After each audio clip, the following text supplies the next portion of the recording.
여러분들의 삶 속에 하나님께 순종하는 마음으로 항상 형통의 복을 얻으며 살아갈 수 있는 귀한 복음의 성도들이 되시길 간절히 소망합니다. 여러분, 이스라엘이라는 나라는요, 하나님께서 직접 선택하신 특별한 민족이었습니다. 그런데 이스라엘 사람들은 늘 하나님의 말씀을 잘 따랐을까요? 안 따랐을까요? 잘 안 따랐습니다. 안타깝게도 그렇지 않았던 것이죠. 하나님이 말씀하신 대로 살아야 했는데 자꾸만 자기 멋대로 살았어요. 그러다 보니까 나라가 망하고 땅도 빼앗기고 먼 나라에 끌려가서 고생을 그렇게도 많이 했답니다. 그런데 그러한 긴 역사 속에서도 반짝반짝하게 빛나던 시절이 있었습니다. 바로 여호수아가 이끌던 시절과 다윗 왕이 다스리던 시절이었습니다. 이 두 시대는 특별했습니다. 왜냐하면 사람들이 하나님의 말씀을 잘 들었고 진심으로 순종했기 때문에 그렇습니다. 여호수아는요, 모세가 죽고 난 뒤에 이스라엘을 이끌게 되었습니다. 그때 하나님은 이렇게 여호수아에게 말씀하셨습니다. 강하고 담대하라. 내가 너와 함께 할 것이다. 아멘. 우리 이상호 목사님 잘하시죠? 여호수아는 그 말씀을 믿고 두려워하지 않았습니다. 하나님이 말씀하신 대로 가나안 땅에 들어가서 싸우고 하나님이 약속하신 땅을 차지하게 되었던 것이죠. 그 시절의 이스라엘 사람들은요, 여호수아를 따라서 하나님의 말씀에 순종을 했습니다. 그랬더니 정말 놀라운 일들이 일어나기 시작했어요. 아무리 큰 성도 말씀 앞에 무너지고 어떠한 어려움도 이겨낼 수가 있었죠. 하나님의 말씀을 지키면서 살아가는 삶이 얼마나 강하고 멋진 삶인지를 보여주는 그러한 시대였던 것입니다. 우리도 여러분 가끔 되돌아보면은 그때는 참 좋았었는데, 잘했었는데, 그러한 생각이 드는 시절이 있었을 겁니다. 열심히 기도했고 하나님 말씀에 귀를 기울였고 친구들에게, 이웃들에게 친절했던 그러한 시간들이 있었을 것입니다. 그런 시간들이 바로 우리 인생의 여호수아 시대, 다윗의 시대인 셈인 것이죠.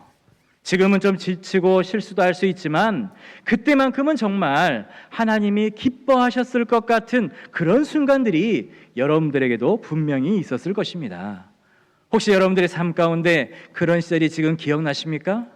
하나님, 지금은 제가 많이 지쳐있고 부족하지만 그때는 정말 열심히 하나님의 말씀에 순종하고 하나님의 말씀을 잘 지켰습니다 라고 하는 그런 시절 말입니다. 그런 시절이 있었다면요, 여러분 하나님께 감사드리시기 바랍니다. 혹시 없다면 지금 이 순간부터라도 그런 인생을 살아가시기 바랍니다. 하나님께서 함께 하실 줄로 믿습니다. 우리의 인생 가운데 단 한 번만이라도 하나님 앞에 당당히 내어놓을 수 있는 그런 아름다운 시절이 있다고 한다면 그것은 참 복된 인생이라고 할 수 있습니다. 더 나아가서 하나님의 말씀에 순종하면서 살아가는 것이 얼마나 기쁘고 풍성한 것인지 우리가 한 번만이라도 맛보게 되면 그것이 한 번으로 끝나는 게 아닙니다.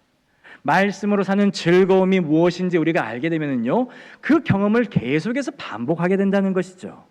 그래서 하나님의 말씀에 순종하면서 주어지는 그 형통이라는 것과 그리고 평안이라는 것이 우리로 하여금 다시 또 하나님의 말씀에 순종하는 그 길로 걸어가는 원동력이 된다는 것입니다. 그런 복된 삶이 여기에 있는 모든 성도들과 우리 자녀들의 삶이 되기를 간절히 축원합니다. 이스라엘 백성들이 광야 생활을 마친 지 어느덧 이제 40년이라는 시간이 되어가고 있었습니다.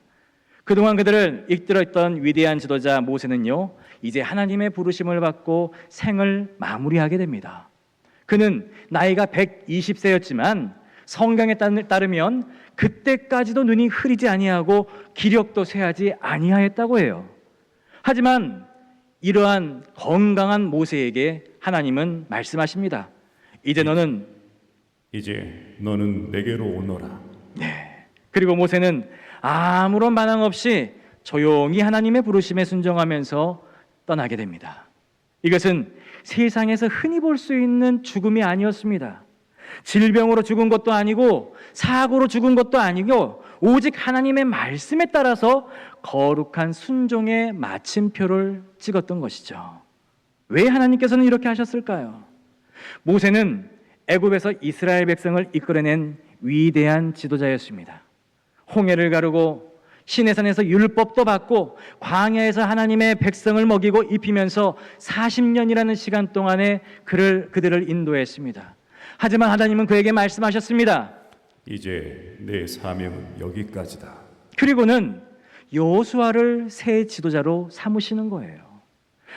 모세는 여전히 일할 수가 있는 힘이 있었지만 하나님께서는 그에게 맡긴 사명이 이제 다 했노라고 하시면서 새로운 사람을 통해서 새로운 시대를 열어가겠노라고 말씀하시는 겁니다. 여러분, 약간의 서운함이 있겠지만은 여기에는 깊은 하나님의 뜻이 담겨져 있어요. 모세라는 사람은요, 율법을 상징합니다. 하나님의 말씀을 받아서 이스라엘 사람들에게 전한 사람이 바로 모세였죠. 그런데 그 율법만으로는 가나안 땅, 이제 즉 하나님의 약속하신 이 복된 땅에는 이 율법만으로는 들어갈 수가 없다라는 것입니다. 오직 하나님이 보내신 또 다른 지도자 여호수아를 통하여서 그 가나안 땅에 들어갈 수가 있다는 거예요. 이거는 상징이었고 비유였습니다. 여러분, 성경을 보게 되면은요, 참 흥미로운 것들이 많이 나오는데요. 오늘 본문에 나와 있는 히브리어로 여호수아를 헬라어로 바꾸게 되면 어떻게 될까요? 예수로 변하게 됩니다. 한마디로 여호수아와 예수가 같은 말이라는 것이죠. 그래서 이 뜻이 뭐냐면은 여호와는 구원이시다라는 뜻을 가지고 있습니다. 그런데 하나님께서는 이 이름을 통해서 앞으로 오실 예수님을 이 여호수아를 통해서 미리 보여주신 것입니다. 여러분, 우리가 구원을 받으려고 하면은 누구의 이름으로 구원을 받을 수 있습니까? 그렇습니다. 예수님의 이름으로만 우리가 구원을 받을 수가 있습니다.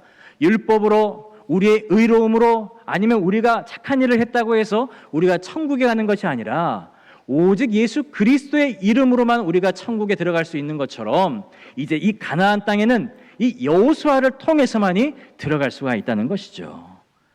여러분, 여기에서 한 가지 이제 중요한 문제가 걸리게 됩니다. 이제 이스라엘을 이끌 지도자가 된 여호수아가요, 혼자였습니다. 그는 물론 강한 군사적인 그러한 경험도 있었고 오랫동안 모세 곁에서 많은 것들을 배워왔지만은 막상 지도자의 자리 위에 서게 되자 마음이 무거워졌던 것이죠. 수많은 사람들을 책임져야 되고, 그리고 앞으로 마주할 가나안 사람들과 끊임없는 전쟁을 치러야 되고, 무엇보다도 위대한 지도자 이 모세처럼 신뢰받고 존경받는 인물이 돼야 했기 때문에 그 부담감은요, 이루 말할 수가 없이 컸던 것입니다. 그때 하나님께서는 여호수아에게 한 가지 말씀을 계속해서 반복하고 계십니다. 강하고 담대하라. 이 말씀이요, 6절과 7절과 9절에 계속 불과 9절 안에 말씀이 3번씩이나 반복이 되는데, 이것은요, 강하고 담대하라고 하는 이 말씀은 이 여호수아에게 위로하고 격려하는 말에서 그치는 것이 아닙니다. 하나님께서 맡기신 사명을 감당해야 되는 이 여호수아에게 하나님께서 주시는 하늘의 귀한 명령이 되었던 것이죠. 그렇다면 우리가 이런 질문을 할 수가 있겠죠. 하나님께서 함께 하신다고 했는데 왜 굳이 강하고 담대하라고 하셨을까? 그냥 하나님께서 함께 하시는 일이라면은 여호수아는 말 잘 듣고 따라가기만 하면 될 텐데, 그런데 왜 강하고 담대하라고 했을까? 여러분, 이 질문을 겉으로 보게 되면은 하나님께서 주시는 힘을 믿으면 그냥 편안하게 순종하면서 가면 될 것처럼 느껴집니다. 하지만 여러분, 실제로는 그렇지 않습니다. 아무리 하나님이 함께 하신다 할지라도 사람의 마음속에는요, 두려움과 부담감이라게 생기게 된다는 거예요. 예를 들면은 처음에 유치원에 간 애들을 한번 생각해 보시기 바랍니다. 우리 초등학교 1학년 학생들은 유치원에 처음 갈 때 생각이 나죠?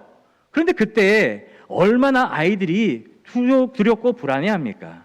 분명히 옆에는 부모님도 있고 선생님도 있고 친구들도 있을 텐데 아침에 유치원 앞에서 울면서 서 있기도 합니다. 그 버스를 타지 않겠노라고 막 몸부림치는 아이들도 있습니다. 괜찮아, 엄마가 여기서 기다릴게, 안 무서워, 선생님이 가면은 잘 보살펴 주실 거야, 이런 말을 들어도요, 여전히 아이는 두렵고 낯설고 긴장이 될 것 같습니다. 또는 여러분, 오랜 시간 동안에 공부해서 어렵게 취직을 한 청년을 한번 떠올려 보시기 바랍니다. 처음에 합격 소식을 들었을 때에는 기뻐서 어쩔 줄 몰라 합니다. 하지만 막상 출근해 보니까 낯선 환경과 생소한 업무, 그리고 처음 보는 사람들 때문에 긴장이 되고 실수할 수밖에 없습니다. 그렇게 몇 달이 지나면 그토록 원했던 직장이 이제는 두렵고 공포스러운 곳으로 느껴지기도 합니다. 이처럼 새로운 시작은요, 언제나 사람을 흔들고 그리고 두렵게 만드는 것입니다.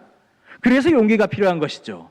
마음을 붙잡고 한 걸음씩 나아가는 힘, 그것이 바로 담대함이라는 것입니다. 여러분, 지도자들에게는 더욱 그렇죠. 사람들의 앞에 서야 되고 길을 보여줘야 되며 실수해도 혼자 책임을 져야 하기 때문에 그렇습니다. 심지어는요, 어느 나라 대통령도 지도자의 자리는 밤잠을 설치게 만든다라고 할 정도로 그렇게 많이 심적인 부담이 있다라는 겁니다. 그렇다면 오늘 본문에 나와 있는 여호수아는 어땠을까요? 이전까지는요, 모세가 앞장을 섰습니다. 여호수아는 그의 수종만 들고 뒤에 따라가기만 했으면 됐습니다. 모든 결정을 모세가 했었고 여호수아는 곁에서 돕기만 했었죠.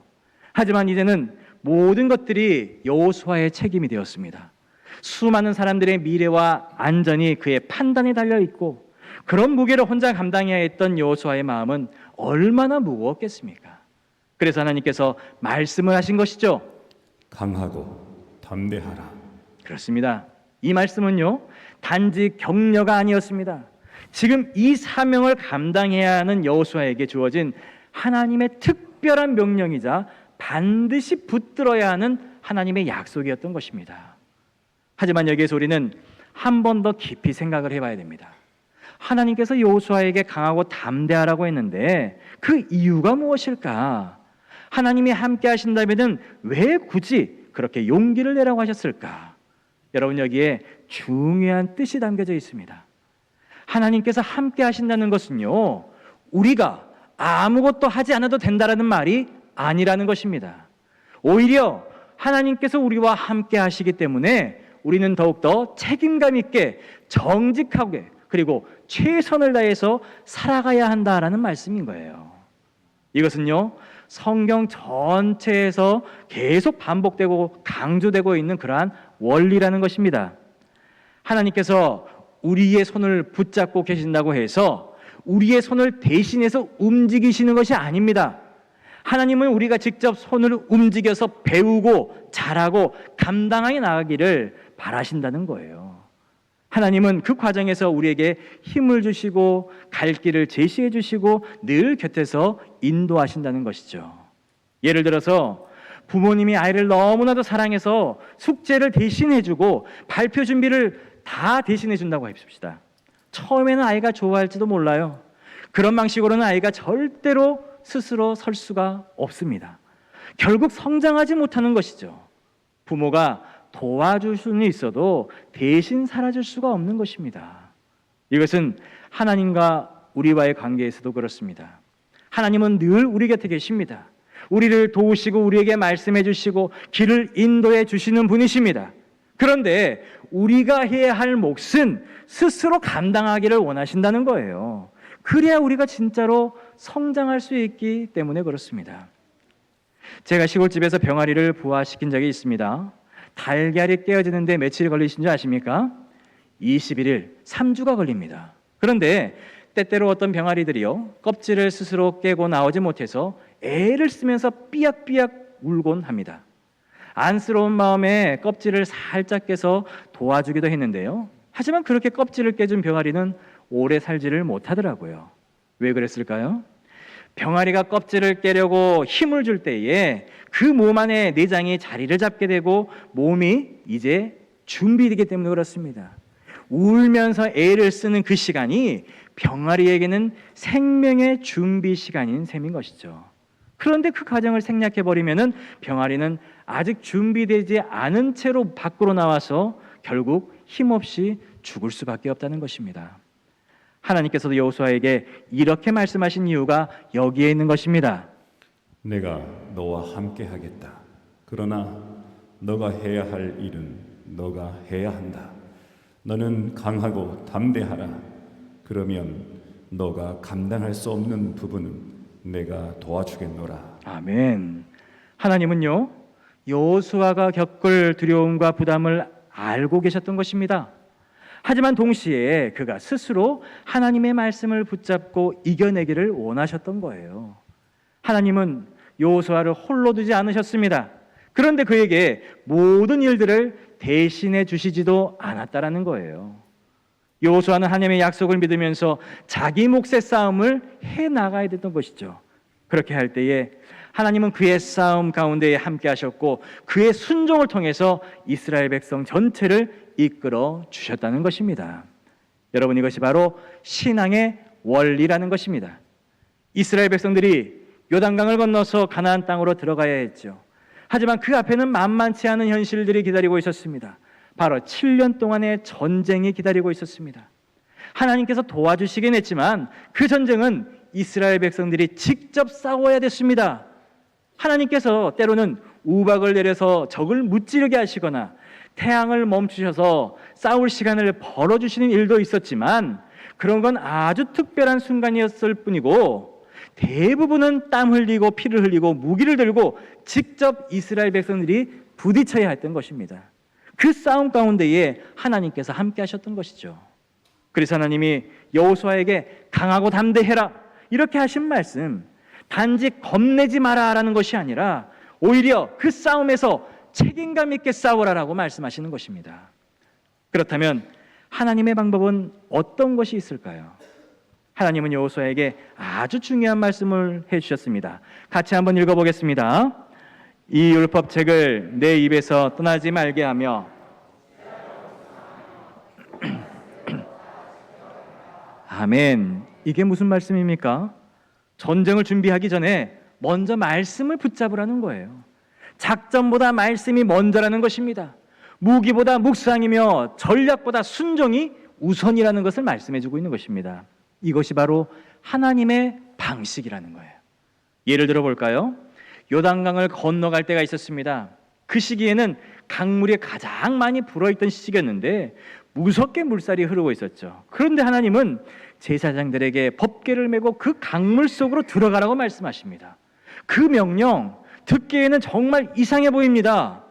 우리는 이렇게 기도를 하죠. 하나님, 먼저 물을 멈춰 주셔야 제가 들어갈 수가 있는 것이죠. 이렇게 말하고 싶은 상황이었는데 하나님은 이렇게 말씀하십니다. 아니다. 먼저 들어가라. 그럼 내가 멈춰줄 것이다. 아멘. 제사장들이 법궤를 메고 발을 강물에 디디게 되자 놀랍게도 물이 멈춰서게 되는 것입니다. 줄어들게 되었습니다. 또 다른 사건이 있었습니다. 여리고 성 앞에 도착했을 때에 이제 곧 전쟁이 시작돼야 할 판인데 하나님은 전혀 예상하지 못한 말씀을 하십니다. 모든 남자들에게 할례를 행하라. 황당하죠. 할례라는 것이 고통스러운 수술이었습니다. 당시에는 기술도 좋지 않아서 회복까지 오랜 시간이 걸려있죠. 지금처럼 수술용 칼이 있는 것도 아니고 그냥 도끼, 그 어떤 그 돌도끼로 이렇게 수술을 했다는 것입니다. 모든 사람들이 들어놓아야 하는 상황인데 적이 이때 공격만 하더라도 이스라엘은 끝장나는 것입니다. 그럼에도 불구하고 하나님은 그렇게 하라고 하셨고 이스라엘 백성들이 어떻게 했습니까? 순종했습니다. 그것이 여러분 믿음이라는 것이죠. 그리고 그 뒤에 여리고 성을 공격할 때도 마찬가지였습니다. 성을 한 바퀴씩 돌아라. 마지막 날에는 7바퀴를 돌고 나팔을 불고 외쳐라. 아멘. 이런 말씀이요, 현실적으로 생각해보면 도저히 앞뒤가 맞지 않습니다. 말도 안 되는 소리예요. 성벽이 돌았다고 해서 무너집니까? 외친다고 무너집니까? 하지만 하나님은 이 말씀을 통해서 이스라엘에게 묻고 계셨던 것입니다. 너희는 내 말을 믿고 따를 수 있느냐? 아멘. 여러분, 그렇습니다. 하나님께서 바라시는 것은 그러한 것들을 나를 믿고 따를 수 있겠느냐라는 거예요. 여러분, 신앙생활이라는 것도 마찬가지입니다. 우리 생각으로는 도저히 이해되지 않는 일들이 생길 때가 있습니다. 이 일을 꼭 지금 해야 돼? 지금 이 길로 꼭 가야 돼? 그런 순간에 하나님께서 말씀을 따라가라고 우리에게 명령을 하시죠. 그 말씀이 때로는 우리에게 손해가 될 때도 있고 세상에서 바보같이 보일 수도 있습니다. 하지만 그 말씀이 진짜 능력이고 진짜 승리의 길임을 여러분 잊지 마시기 바랍니다. 그래서 어떻게 되었습니까? 결국 이스라엘 백성들은 그렇게 하나님 말씀에 순종하며 나아갔고 그리고 놀라운 승리를 거둘 수가 있게 되었던 것입니다. 그 누구도 예상하지 못했던 방식으로 하나님은 약속하신 땅을 차지하게 하셨던 것이죠. 그래서 하나님께서 우리들에게 오늘날 말씀해 주십니다. 너희가 진짜 내 사람이라며 내가 말할 때 그 말씀을 믿고 따를 수 있느냐? 그렇습니다. 신앙은 바로 그 질문, 이 질문 앞에 시작되는 것입니다. 사랑하는 성도 여러분, 그리고 교회학교 자녀 여러분, 하나님의 뜻대로 살아가는 일은 생각보다 쉽지가 않습니다. 말씀대로 살아보겠다라고 마음먹는 순간부터 우리 안에는 이 끊임없는 고민들이 몰려오게 됩니다. 이건 내가 생각한 대로 해도 괜찮지 않을까? 꼭 이렇게까지 해야 되나? 이런 생각이 들기도 합니다. 하지만 우리 안에 작은 속삭이처럼 들려오는 질문이 있습니다. 믿는 사람이 이래도 되는 것인가? 성령님께서 우리에게 동요하시는 것이죠. 이 질문이 들리는 순간 우리는 다시금 멈춰서게 되고 그리고 하나님의 뜻을 찾고 싶어질 것입니다. 어떤 선택은요, 손해보는 것처럼 보일 수도 있습니다. 다른 사람들은 쉽게 지나가는데 믿는 사람인 나는 마음에 걸려서 그렇게 못할 때가 있다는 거예요. 이럴 땐 내가 좀 손해보기도 하고 때로는 억울하게 느껴질 때도 있을 것입니다. 그런데 성경 속에 있는 인물 중에 다윗을 보게 되면은 참 놀라운 선택을 하고 우리가 그 교훈을 받게 되죠. 어느 날 다윗은 사울 왕에게 쫓기는 삶을 살아가고 있을 때에 사울이 혼자서 다윗이 숨어있는 동굴에 들어갈 때가 있었습니다. 이건 누구나 보기에 절호의 찬스였습니다. 부하들이 말했습니다. 지금이 바로 하나님께서 주신 기회입니다. 사울 왕을 지금 죽이십시오. 하지만 다윗은 그렇게 하지 않았습니다. 하나님께서 세우신 왕에게는 내가 절대로 손을 댈 수가 없다 하고 말입니다. 이 말은 결국 자신의 감정보다 자기의 이익보다 하나님의 말씀을 더욱더 먼저 생각했다는 그의 고백이었던 것이죠. 그 순종이 결국 다윗을 진짜 왕으로 세우는 길이 되었던 것입니다. 하나님께서는 여호수아에게도 이렇게 말씀하십니다. 이 말씀을 늘 입에 두고 밤낮으로 생각하고 말씀대로 살아라. 그러면 내 길이 평탄하게 될 것이고 형통하게 될 것이다. 아멘. 여기서 말하는 형통이라는 것은요, 바로 순종할 때 열매에 맺어지는 것입니다. 순종의 길은 여러분 편하지 않습니다. 때로는 더디고 어렵고 눈물도 나기 마련입니다. 하지만 그 길을 우리가 가다 보면 어느 날 정말로 느껴지는 순간이 올 거예요. 아, 하나님께서 지금도 살아계시고 나와 함께 하시는구나 라고 말입니다. 그 체험을 한번 하게 되면 너무나도 특별하고 너무나도 깊어서 내 마음이 안 바뀔래야 안 바뀔 수가 없다라는 것이죠. 그때부터 우리는 선택의 순간마다 이렇게 물을 것입니다. 하나님, 이번에는 어떻게 하면 되겠습니까? 라고 말입니다. 그리고 그 뜻을 따라 순종하게 되면 하나님께서 놀랍게 길을 열어주시는 것을 여러분 경험하게 될 것입니다. 사랑하는 성도 여러분, 하나님의 말씀 앞에 강하게 담대하게 서시기 바랍니다. 세상이 말하는 기준보다 하나님의 말씀을 더욱더 붙드시기 바랍니다. 내 경험보다 하나님의 인도하심을 더 믿으시기 바랍니다. 그러면 하나님께서 여러분들의 인생길을 평탄하게 인도해 주실 것입니다. 여러분들의 삶을 순종의 열매로 가득가득 채워 주실 거예요. 여러분 모두가 하나님 말씀에 순종함으로 그 어떤 어려움 속에서도 흔들리지 아니하고 하나님의 은혜와 형통을 경험하면서 살아갈 수 있는 복된 인생들이 되시길, 우리 교회학교 학생들이 되시길 간절히 축원합니다. 기도하겠습니다. 사랑과 은혜가 충만하신 하나님 아버지, 오늘도 주의 거룩한 말씀 앞에 저희를 불러주시고 여호수아에게 주셨던 담대함과 순종의 말씀을 우리 마음 깊이 새기게 하시니 감사드립니다. 하나님, 저희는 약하고 두려움이 많아서 때로는 주님의 뜻 앞에 망설이고 세상의 논리와 기준 앞에서 흔들릴 때가 많습니다.